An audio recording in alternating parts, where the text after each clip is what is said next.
na parte de quarta-feira, estudando a palavra. Os adventistas do sétimo dia devem muito a Guilherme Miller pela compreensão que tem das profecias.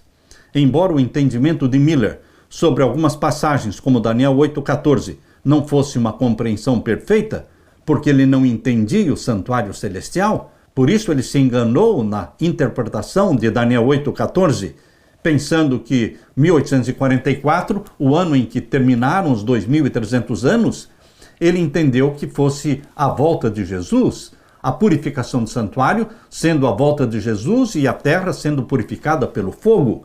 Ele não entendia o santuário celestial, mas ele entendeu a profecia das 2.300 tardes e manhãs e toda a contagem do tempo que começou em 457 a.C. e terminou em 1844. Em toda essa contagem de tempo, ele estava plenamente correto, mas ele não entendeu a expressão purificação do santuário. Aplica-se à purificação do santuário celestial. Assim como o santuário da terra tinha o dia da purificação, no dia 10 do sétimo mês, ano a ano, assim também o santuário celestial tem o dia da purificação do santuário celestial, que começou em 1844. Deus não revela toda a sua verdade a uma só pessoa, e Deus não revela toda a sua verdade de uma só vez. A revelação divina é progressiva, e assim nós estamos hoje entendendo melhor do que ontem. Bendito seja Deus, que diariamente está revelando mais da sua palavra. Abra sua Bíblia em Mateus capítulo 5 e o verso 18. Porque em verdade vos digo que até que o céu e a terra passem, nem um jota ou um tio se omitirá da lei, sem que tudo seja cumprido. Tudo que foi profetizado no Antigo Testamento, tudo que foi profetizado no Apocalipse, no Novo Testamento, tudo vai se cumprir. É isso que Jesus diz em Mateus 5, verso 18. Porque em verdade vos digo que até que o céu e a terra passem, nem um jota ou um tio se omitirá da lei, sem que tudo seja cumprido.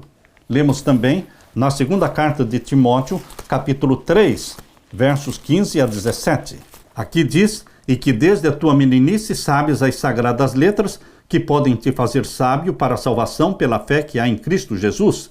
Toda a escritura divinamente inspirada é proveitosa para ensinar, para redarguir, para corrigir, para instruir em justiça, para que o homem de Deus seja perfeito e perfeitamente instruído para toda boa obra. A Bíblia foi escrita para instruir, para corrigir, para repreender, e ela revela a vontade de Deus para você, meu irmão.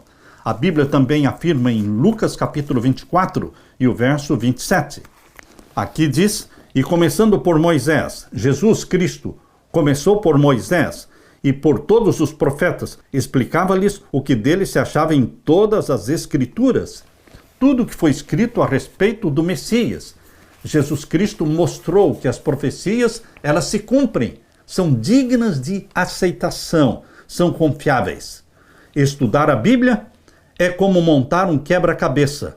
Se você juntar apenas 2 ou 3 peças, será impossível enxergar a imagem completa. Talvez nessas poucas peças você consiga identificar um cavalo e poderá concluir que está montando uma imagem de cavalos. Contudo, outras peças revelam uma galinha ou uma vaca. Então, depois de montar centenas de peças, percebe que é uma bela paisagem que inclui uma cidade, uma fazenda e, no fundo, uma cadeia de montanhas. Uma das principais razões pelas quais muitos não compreendem a Bíblia é que eles a tratam como uma coleção de ditados soltos ou provérbios que poderão ser usados em situações específicas.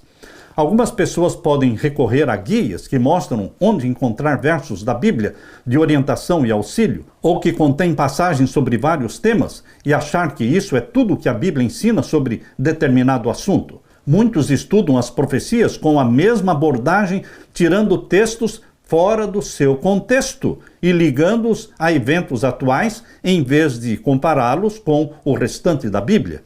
Por isso, livros sobre profecias precisam ser atualizados frequentemente, porque erram quanto aos eventos que predizem e acerca do tempo dessas predições.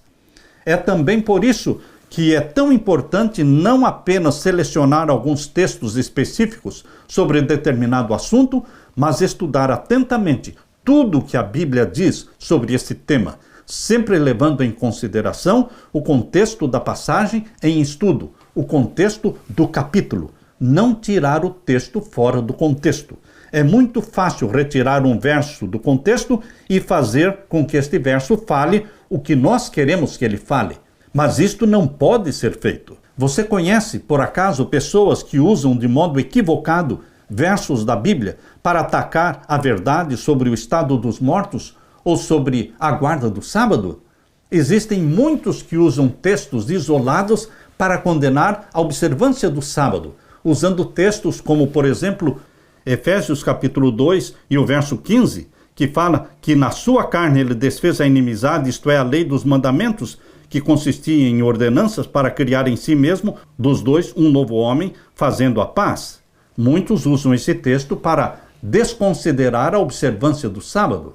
Mas, meu querido irmão, a Bíblia não se contradiz. Quando Deus diz que o sábado é um dia santo, abençoado, para o descanso, já em Gênesis capítulo 2, versos 1 a 3, quando Deus declara nos 10 mandamentos, em Êxodo capítulo 20, versos 8 a 11, lembra-te do dia do sábado para o santificar. 6 dias trabalharás, farás toda a tua obra, mas o 7º dia é o sábado do Senhor teu Deus.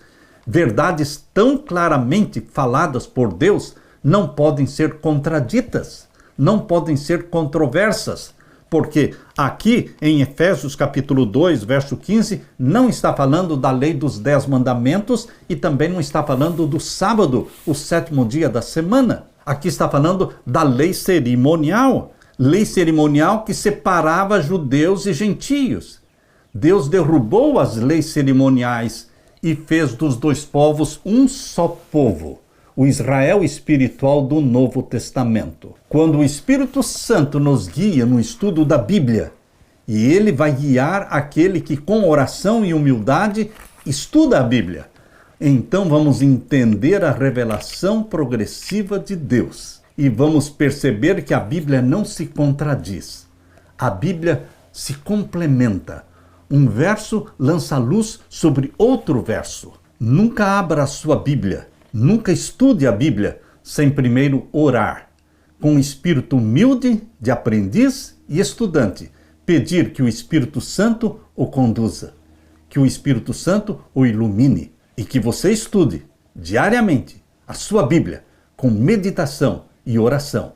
Aleluia!